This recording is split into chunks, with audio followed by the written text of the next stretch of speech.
My father's voice still echoes in my head, sharp as a knife. "Rachel, you're getting nothing." Those were his final words to me, delivered not in private, not with love, but read aloud in front of my entire family during the will reading. I sat there, frozen, humiliated, as my brother Michael smirked across the table, already picturing himself as the heir to everything. My mother kept her eyes down, silent, like she had been trained all her life to look away from the truth. But what no one knew, not even Michael, was that my father had left behind something far more dangerous than money. A secret. A will hidden within a will. And once I stumbled across it buried in a dust-covered wooden box in our garage, I realized everything I thought I knew about my father was a lie. He wasn't just the respected Edward Carter everyone admired. He was a man with two faces, two families, and one last explosive truth that he intended me, and only me, to uncover. And when I finally exposed it, the house I grew up in became a battlefield. If you think family secrets only belong in movies, think again. What happened in my family proves that the truth can be more shocking than fiction. Stay with me until the end, because the secret my father tried to bury didn't just change who got the money, it shattered everything we believed about him, about us, about family itself. And trust me, when the final page of his hidden will was revealed, no one at that table walked away the same. Like, subscribe, and tell me what would you have done in my place. When I was a child, people used to say the Carter family was picture perfect. From the outside, maybe it was true, the neat white two-story house with a garden my mother tended like it was her second child, the polished black car parked in the driveway, my father's firm handshake that neighbors swore by. But perfection is a mask, and like any mask, it hides the cracks beneath. I was 8 when I first realized I wasn't my father's favorite. It was Christmas morning and the air smelled of pine and cinnamon.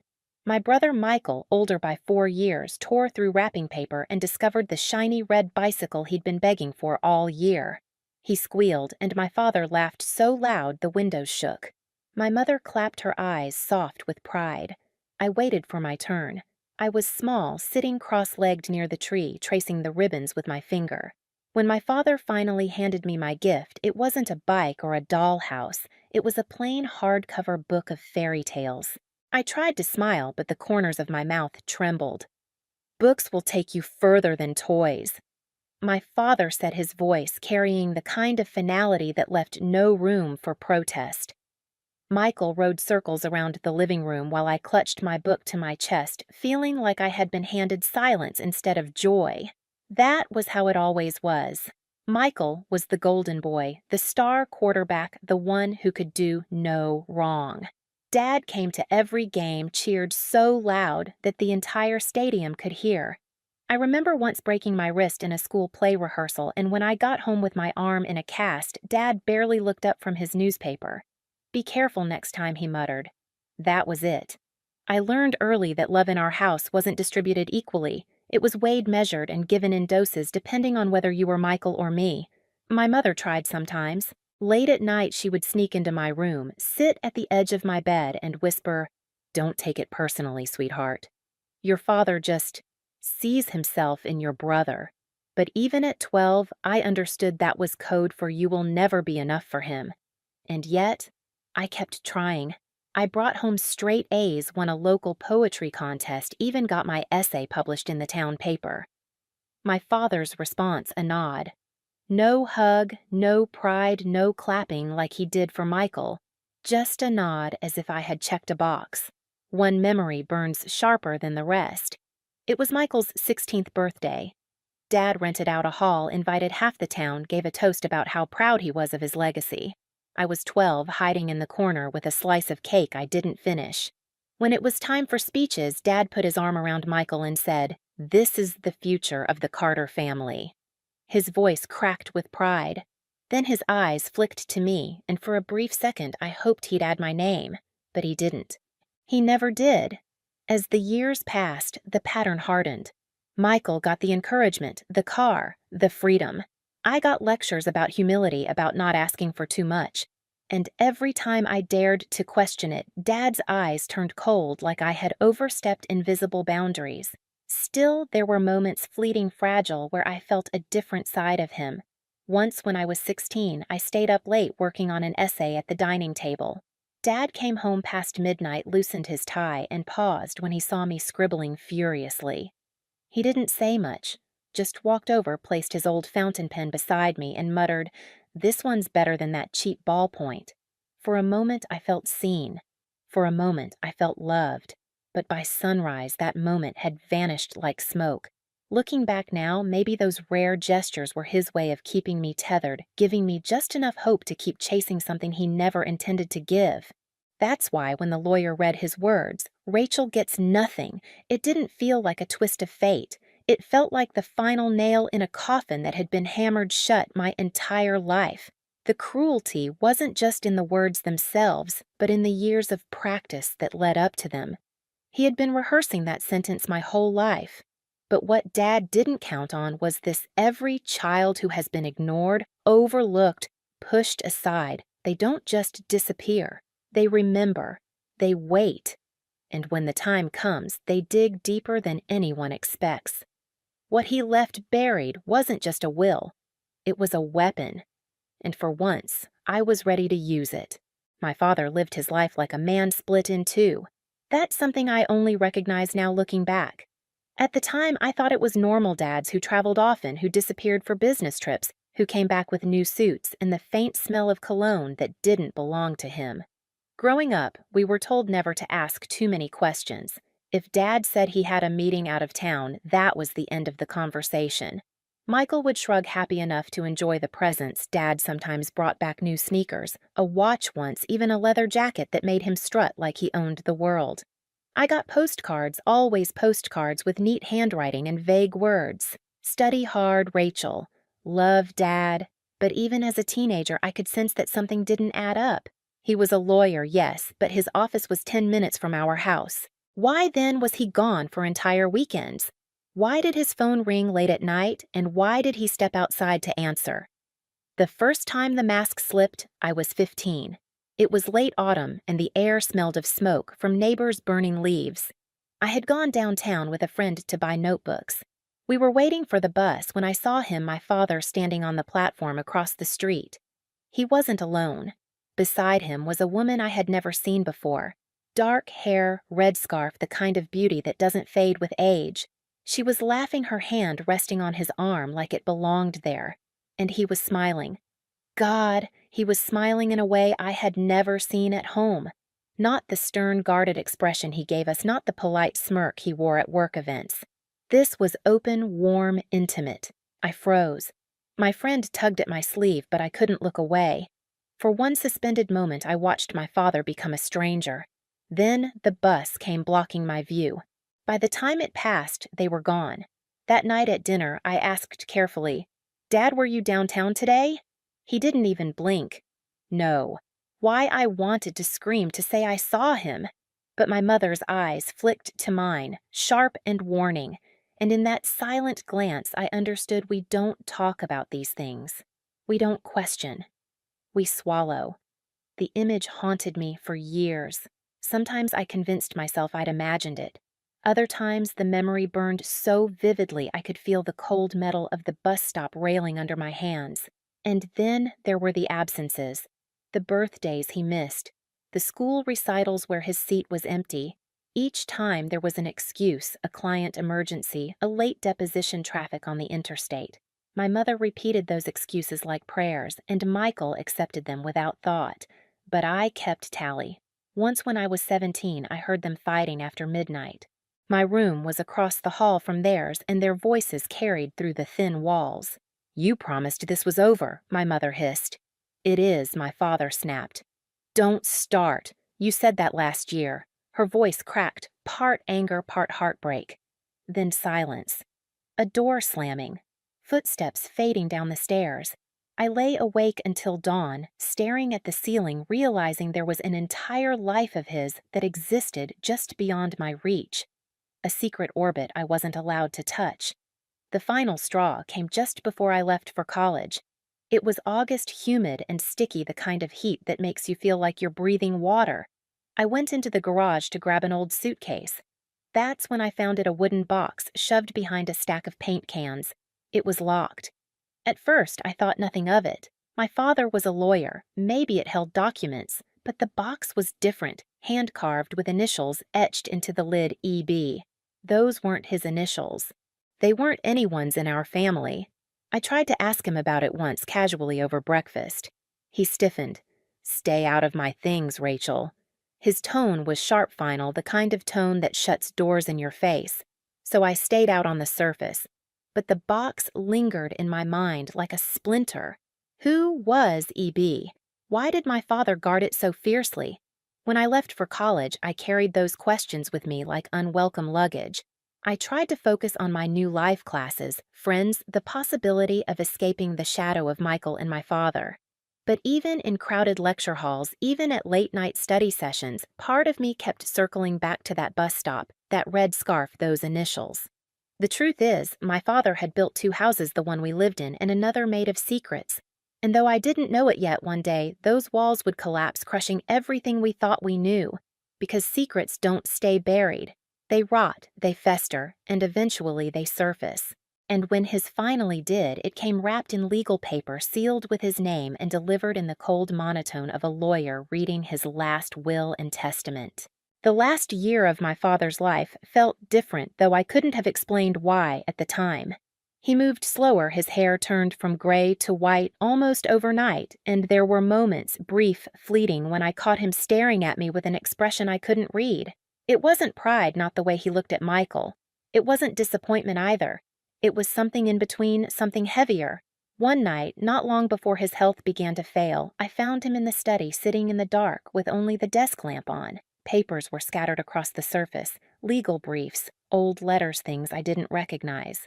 I stood in the doorway, hesitant. "Dad?" I whispered. He didn't answer right away. He took off his glasses, rubbed the bridge of his nose, and finally said, "Rachel, do you ever wonder what people will remember about you when you're gone?" I froze. It wasn't the kind of question he usually asked. Normally, our conversations were about grades responsibility or the importance of working hard. But this was different. I guess I said slowly, "I hope they remember that I tried to do the right thing."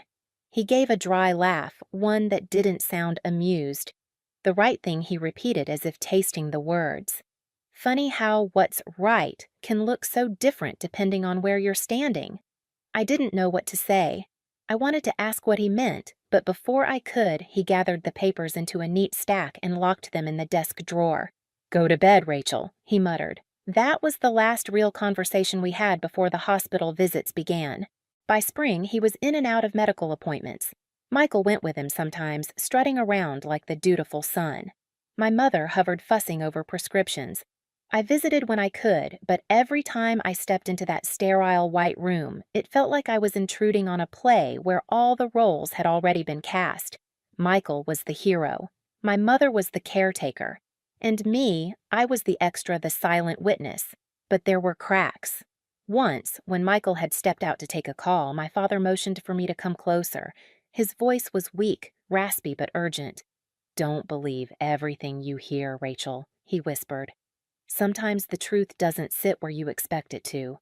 I leaned in, my heart pounding. "What do you mean?" He closed his eyes. "You'll see." Those words haunted me. They burrowed under my skin, replaying over and over as if they were meant to be a riddle I couldn't solve.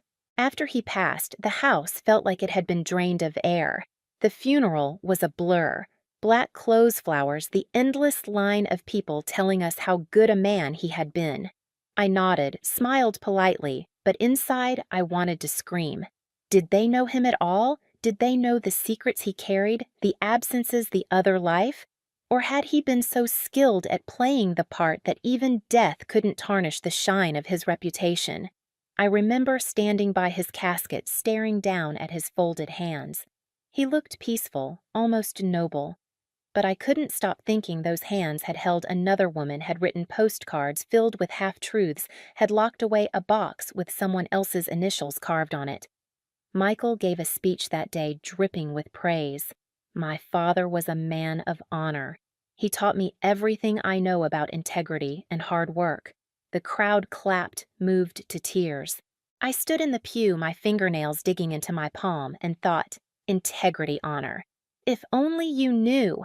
My mother said nothing. She just kept her handkerchief pressed to her lips, her eyes darting between Michael and me like she was afraid one of us would break the illusion.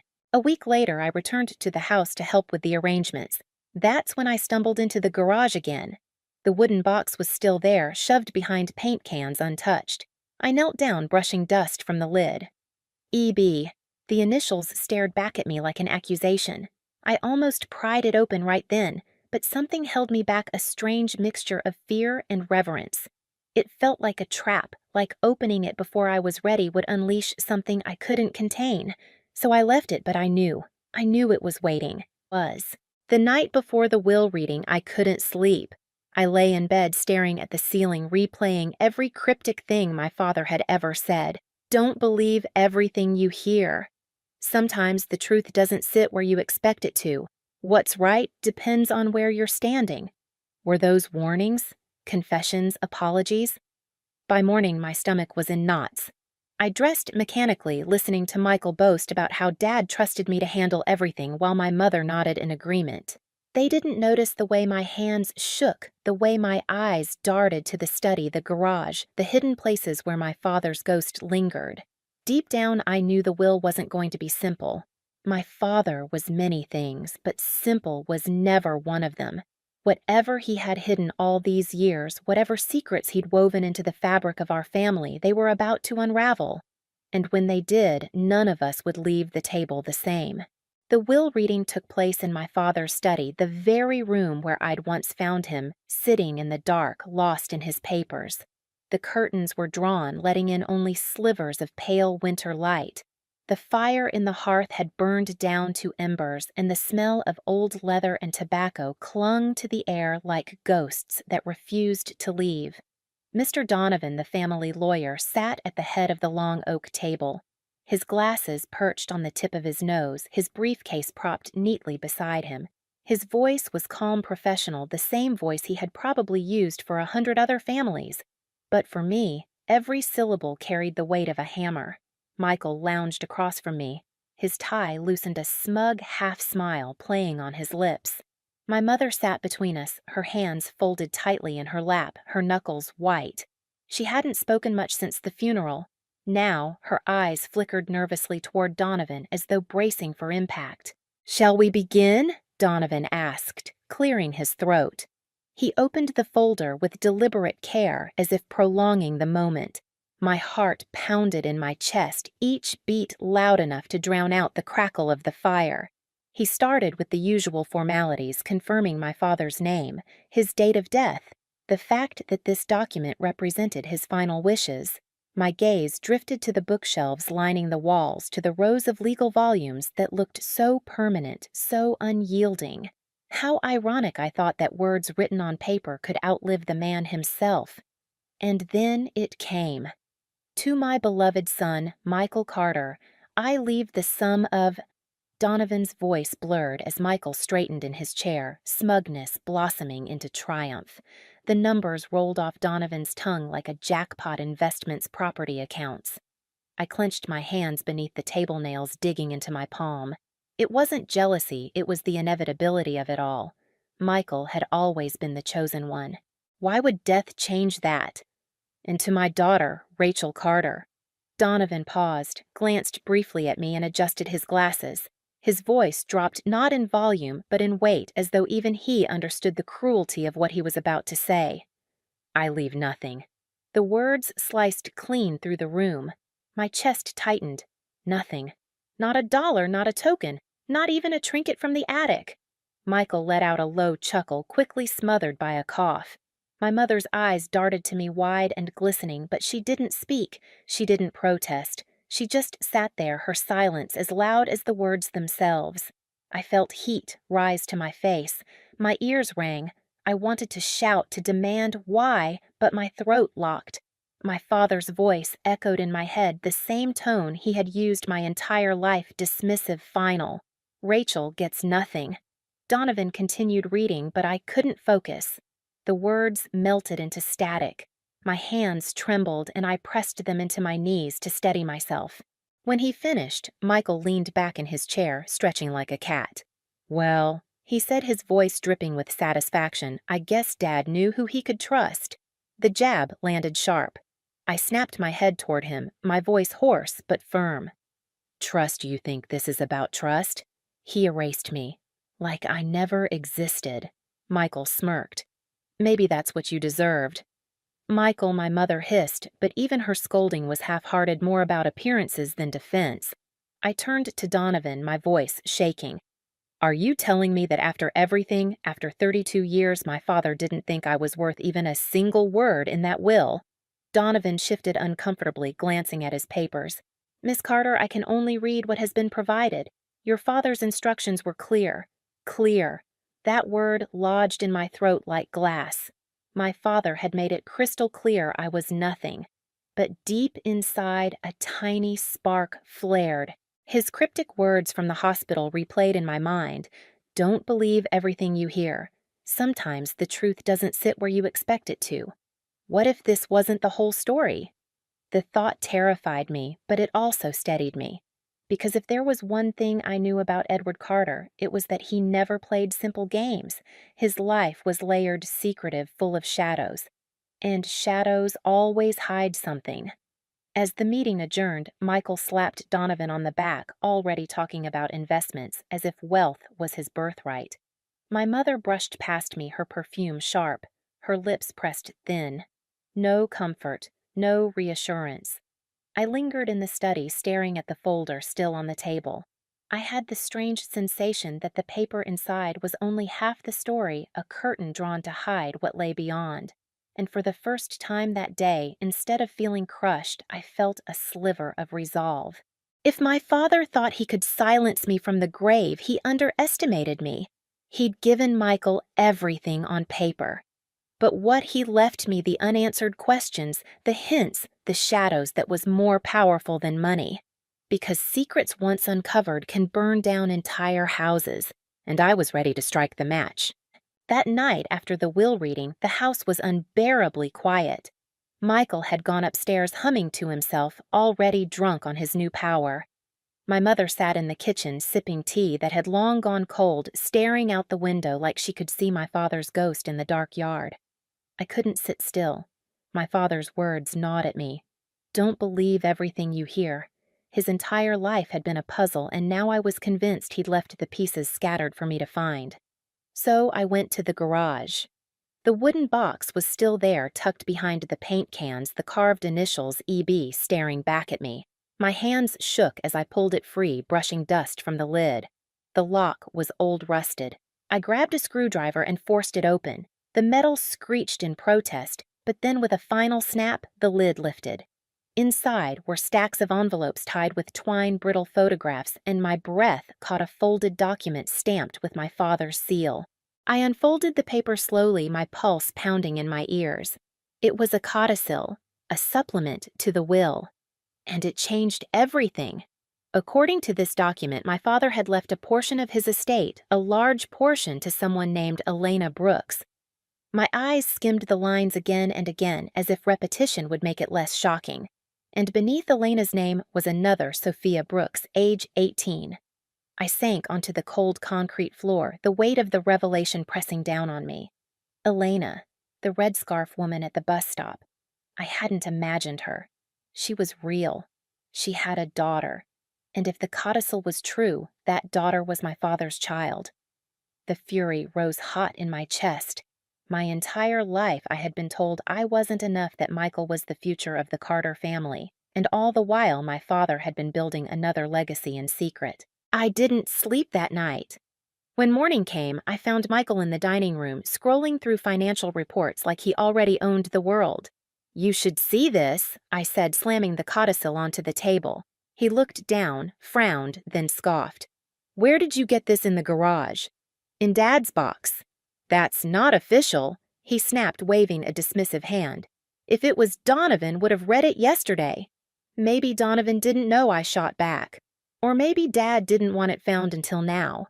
Michael's jaw tightened. Don't start with your conspiracy theories, Rachel.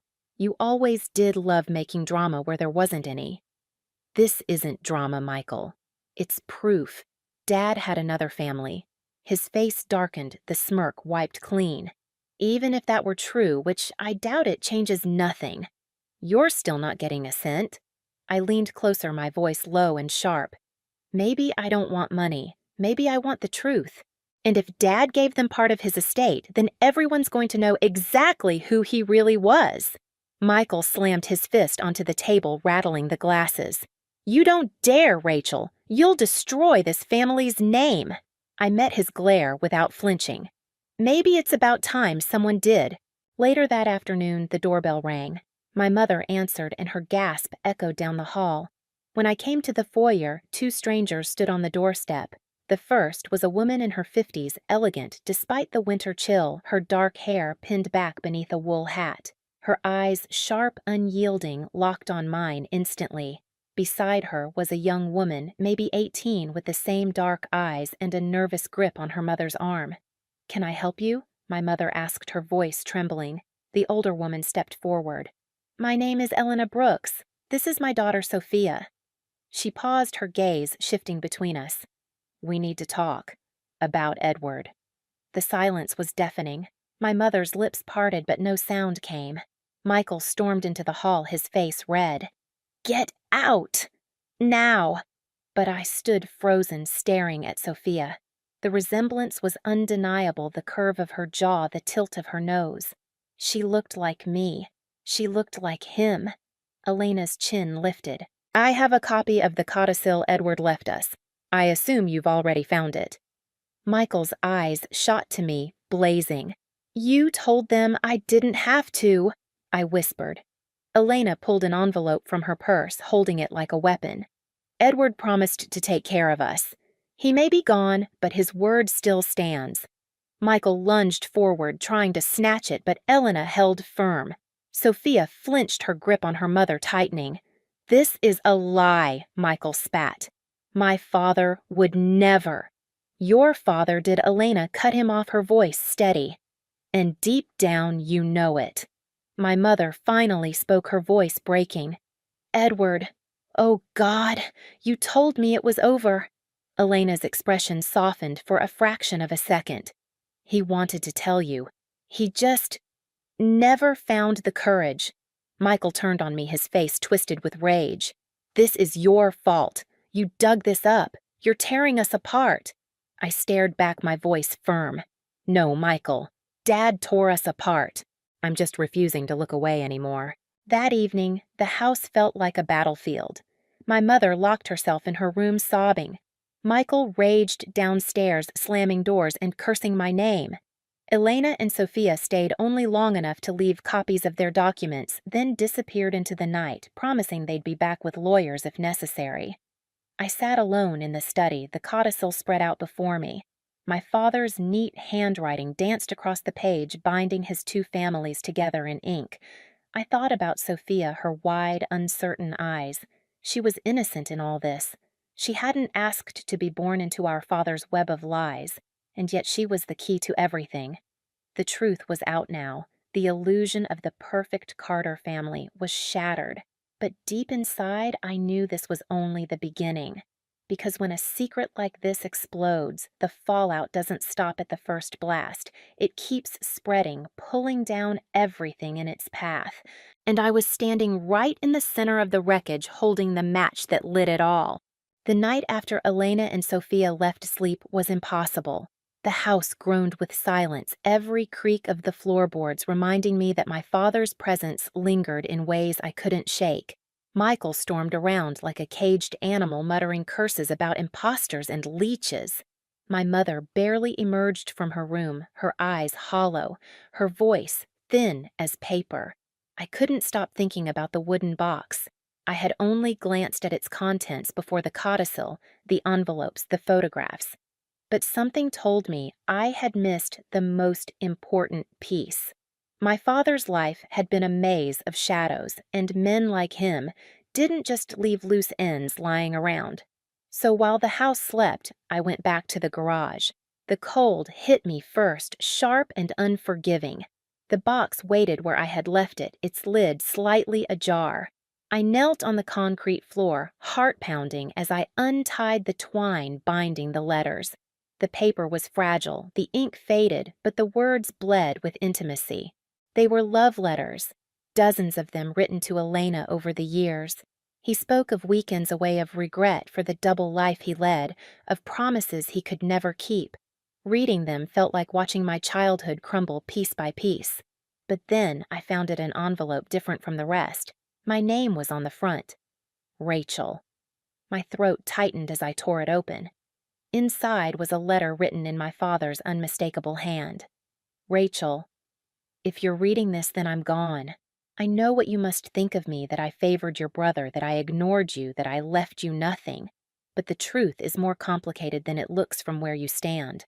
I made choices. I can't defend mistakes that haunt me even now.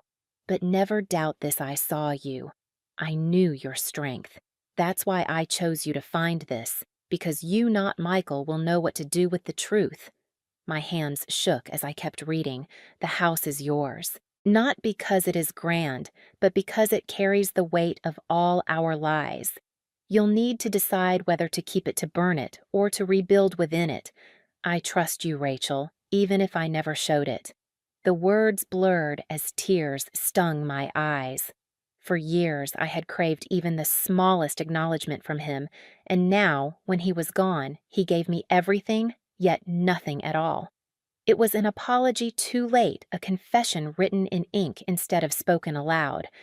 I folded the letter back into its envelope, my breath ragged. This was it, the weapon, the spark. Proof that my father had chosen me, not Michael, to carry his final truth. But as the weight of it settled, so did the dread, because exposing this meant war. Michael would never forgive me. My mother would crumble.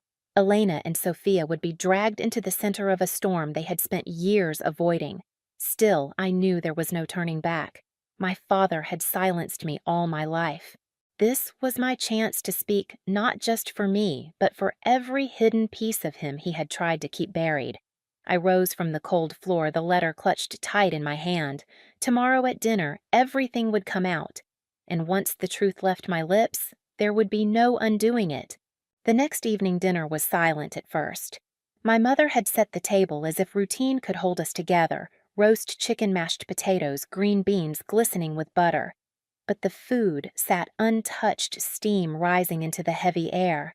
Michael carved into his portion with unnecessary force, his knife scraping the plate like a warning.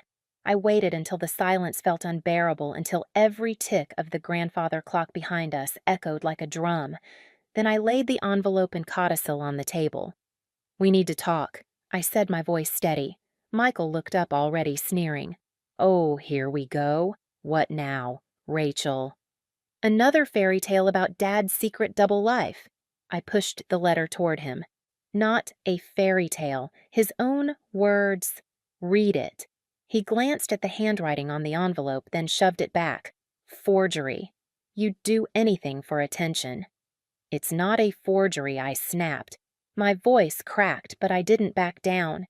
"It's his confession. He left this house to me, not you." The words landed like a slap. My mother gasped, covering her mouth with trembling hands. Michael's face flushed crimson. "You expect me to believe that after everything?" "After Dad trusted me with the business, the accounts, his legacy. He'd throw it all away and hand the house to you." I pulled out the codicil, sliding it across the table. "It's not just me. He provided for Elena and Sophia, too. He wasn't the man you worshipped. He was two men. And we've been living in half his story." Michael slammed his fist down so hard the glasses rattled. "Don't you dare say her name in this house. She has every right," I shot back. "They were his family too, whether you like it or not." My mother's voice cracked whisper thin. "Edward." "Oh, God, Edward, you told me it was over." Tears streaked her cheeks, her body trembling as if she'd been holding this knowledge deep inside for years. Michael's eyes darted to her. You knew his voice rose incredulous. She shook her head quickly, but her silence was enough. The room erupted. Michael stood his chair, scraping loudly against the floor. "This is a setup. You and that woman." He jabbed a finger at me. "You're trying to steal everything that's mine." I stood too, clutching the letter in my hand. My voice broke, but the words spilled out like fire. It was never yours, Michael. Not everything. Dad chose you for his business, but he chose me for the truth. And he chose them, Elena and Sophia, for his love. You just can't stand that you weren't the only one. For a long, breathless moment, no one moved. The fire crackled weakly in the hearth. My mother sobbed softly into her hands. Michael's chest heaved, his fists clenched, his eyes burning with something between rage and fear. Finally, he hissed through gritted teeth, "If you go through with this, if you take that letter to Donovan, I swear you'll regret it." I met his stare steady and unflinching. I've regretted staying silent my whole life. Not anymore. I placed the letter back on the table, the ink glistening faintly under the chandelier's light, like a weapon laid bare. My father's voice echoed again in my head. Don't believe everything you hear. Sometimes the truth doesn't sit where you expect it to. The truth was here, now written in his own hand, and it was about to burn the Carter family to the ground. The night ended not with closure, but with chaos. Michael stormed out first, his chair toppling backward, his face twisted in rage. The front door slammed so hard the windows rattled, leaving a trail of silence thick as smoke. My mother remained at the table staring at the crumpled napkin in her lap, her shoulders shaking with silent sobs. She looked smaller than I had ever seen her, like a porcelain doll cracked beyond repair. I wanted to reach for her to offer comfort, but the gulf between us was too wide. All those years she had watched my father favor. Michael watched him diminish me and said nothing. It was a silence that could not be undone in a single night. Upstairs, the house groaned as if under the weight of ghosts. The walls felt alive, listening, remembering. I clutched the letter tighter, the paper softening beneath my fingers, as though my father's words might vanish if I let go. By the time the clock struck midnight, the house was empty of everyone but me. My mother had retreated to her room, her door locked. Michael hadn't returned. Elena and Sophia, after their dramatic entrance, had disappeared back into the night, promising only that this wasn't over. I sat alone in the study, the same room where my father once whispered riddles about truth and legacy. The letter lay open on the desk, the words etched into my memory. The house is yours. It should have felt like victory. Instead, it felt like exile. Because what was a house without family? 4 walls full of dust and echoes. My father had given me the very thing that symbolized his betrayal, the Carter home, the shrine of our fractured lives. And in doing so, he had forced me to carry the weight of both his sins and his secrets. Outside, the wind howled, rattling the shutters. I imagined Michael somewhere out there, pacing, seething, already plotting. He had never accepted defeat gracefully. And this wasn't just about money, it was about pride inheritance, the illusion of being the chosen son. By handing me the house, my father had stripped Michael of that illusion, and I knew my brother. He wouldn't rest until he took it back. I leaned back in the chair, exhaustion flooding my bones. For the first time, I wasn't afraid of him. My whole life, Michael had been armed with our father's approval, using it as a weapon against me. Now the balance had shifted. Now I had the one thing he wanted most, but the victory was poisoned, because even as I pictured Michael's fury, I also thought of Sophia, the girl with my father's eyes. She hadn't asked for any of this. She was just as much a victim of his lies as I was. One day, she would come back, too demanding her piece of the truth. And when she did, I would have to face her. The letter crinkled in my fist. I could almost hear my father's voice, calm and deliberate. You'll know what to do with the truth. But the truth doesn't heal. It burns. And once released, it never stops spreading. I closed my eyes, feeling the weight of the house pressing down on me, its walls whispering promises of war. Michael would return. Elena would return. Sophia would return. And when they did, the fight for Edward Carter's legacy wouldn't just be about property or inheritance. It would be about revenge. For the first time in my life, I wasn't the overlooked daughter anymore. I was the keeper of the secret, the holder of the weapon my father had left behind. And as the clock chimed again in the hollow darkness, I whispered into the silence, steady and cold, Let them come. What would you have done if your father left you nothing only for you to uncover a hidden will that rewrote everything you thought you knew about him? Would you stay silent to protect the family's image or expose the truth no matter the cost? My father's secret destroyed the Carter family, but it also gave me a power I never expected.